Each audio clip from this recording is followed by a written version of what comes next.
Арбағыңыздар, ұлы елдің ұрпақтары. Ушыл сөзді айтарда, мен дайыма елестің басып өткен жолы көз алдыма елестіреді. Ұлы ел деген сөзді мен жөнеле сөздің көркемдігі үшін емес, ошол атыбыздын затын арттыруу үчүн баса белгилеп айтып жүрөм. Былтыр президентибиз Садыр Нуркожоевич азыркы мамлекеттүүлүктү түптөгөн журт аталар жөнүндө деп жарлыкка кол койду. Түшүнгөн адамга бул биздин мындан аркы жолубузга өбөлгө берчи маанилүү документ. Мен ушуга бир аз токтолгум келип атат. 2000 жылдан бери мен ошондо бир аз коомдук саясий иштерге аралашып калган жайым бар эле. Кээ бир мамлекеттик деңгээлдеги саясий окууларга аралашканда, ушундай бир мамлекеттин жетекчилигинде жүргөн бир алды премьер-министр, болбосо министрлер, депутаттар менен маңдай тескей туруп, баарлашып, суроо жооп бергенге бир мүмкүнчүлүк болгон кезде, мен катардагы жаран катары жүрөктө өткөн бир эле маселени көтөрчү элем. Биздин мамлекетибиз качан түптөлүп, күчтөнүп, өнүгүү жолуна түшөт деген суроону берчү элем. Ошондо азыркыдай кулагыма жаңырып турат, жүрөктө өткөн бир өңчөй гана жоопторду укчу элем. Биз кыргыздар мамлекет куруп көрбөгөн элбиз. Тажрыйбабыз жок. Биз өзүбүздү өзүбүз башкара албайбыз деген өңүттөгү жооптор. Ошондуктан биз жаңы велосипед ойлоп табуунун кажети жок дегендей, буга чейин чак озуп, өнүгүп кеткен алдыңкы мамлекеттердин өрнөгүн, үлгүсүн алып, ошолордун жолуна түшкөнгө башка аргасызбыз дегендей да ойдо чыкканда. Ушул сөз мени абдан ардантып, намыстанчу эле. Себеби биздин эл кече эле пайда болуп калган жаш улуттардын катарындагы эл эмес. Мына кийинки мезгилде биздин тарыхыбыз тастыктагандай, мына маңдайымда тарых чагайларым отурат. Сөзүмдү эки кылбастыр. Ошол маалыматтарга таянганда биз азыркы учурда кезеги боюнча 4-чү мамлекеттүүлүктүн доорун сүрүп атабыз. Ошон үчүн президентибиздин жарлыгында азыркы мамлекеттүүлүктү түптөгөн журт аталары деп белгиленип атат. Демек, мамлекет куруу тажрыйбабыз бар элбиз. Мына былтыр президентибиз декабрь айында дагы бир жарлык менен өтө маанилүү саясий идеологиялык документке кол койду. Улуттук дем, дүйнөлүк бийиктик деген уңгу жол. Мына ошол уңгу жолдун негизги таяндарынын бири, принциптеринин бири. Кыргыз эли мамлекет куруу жана аны башкаруу тажрыйбасы бар эл экенин көңүл борборуна тутуу деген бир принцип бар. Биз ошол таянымга таянып, мындан аркы уңгу жолубуз мамлекет куруу жаатында кандай болот деген чоң түйшөлгөн суроолорду унутпашыбыз керек. Элибизде бир нускалуу сөз бар. Өмүр кыска, жашоо узун деген.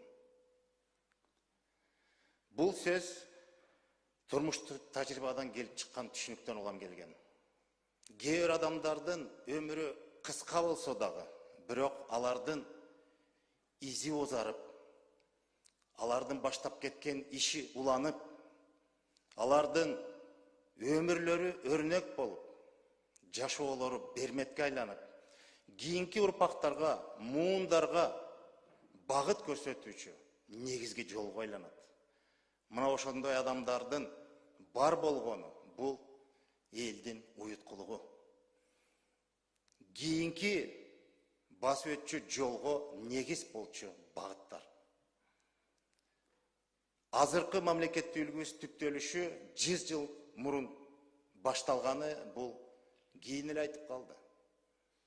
Буга чейин мына мамлекет өкүлдөрү эгемендүүлүк бизге асмандан бекер түштү деген пикирлер болгон жок, көп болгон.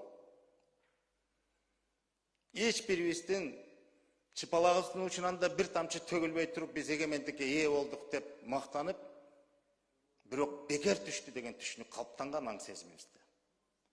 А бирок чыныгы келгенде мамлекет куруу бул өтө татаал иш.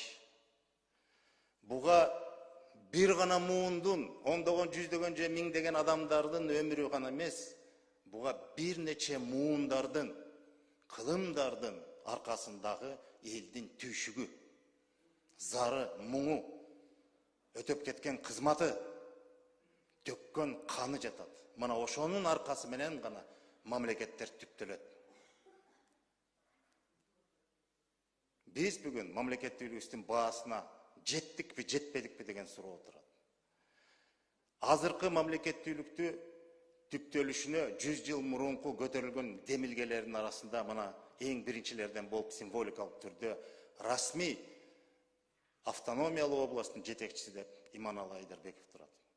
Бирок бул бир гана ысымдын, бир гана адамдын мээнети иш эмес. Мунун тегерегинде жүздөгөн санаалаштар, жүздөгөн, азыркыча айтсак, баатырлар деп коелу. Ошолордун мээнет эмгеги болду. Автономияга жетип, бирок бүгүн эгемендикке жетпей калган биздей болгон канча эл бар, ошол буга чейинки СССРдин курамында. Убагында алышкан автономияны, бирок дагы деле эгемендикке жете элек да. Биз болсо саныбыз жагынан анча деле алды эмеспиз. Ошол кезде автономияга жеткен элдердин саны бизден эселеген саны боюнча көп болгон элдер бар эле, азыр дагы бар. Алар кайда, биз кайдабыз. Ушунун өзү мамлекет куруунун тажрыйбасы бар экендигин айгинелеп турбайбы? Ар бир кыргыздын азаматында, канында кайнаган чоң улуу кыргыз касиети бар. Манастын өзүндө айтылгандай, кырылган сайын кычаган, түгөнгөн сайын түтөгөн, өлгөн сайын өөрчүгөн кыргыз деген өлбөстүк касиетибиз аны менен катар жөн гана бир тукум улаган бир коом эмес, уюшуп мамлекет куруп жашаган чоң касиетке эгедер элбиз.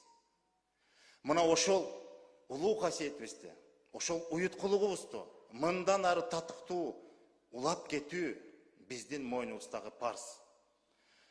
Мындан аркы басып аткан жолубузду биз артка кылчайып, таразалап калчап, кыргызда айтылгандай, өткөнүн билбеген келечекке жол таппайт дегендей, биз басып өткөн турмуштук тажрыйбабыздан сабак алышыбыз зарыл.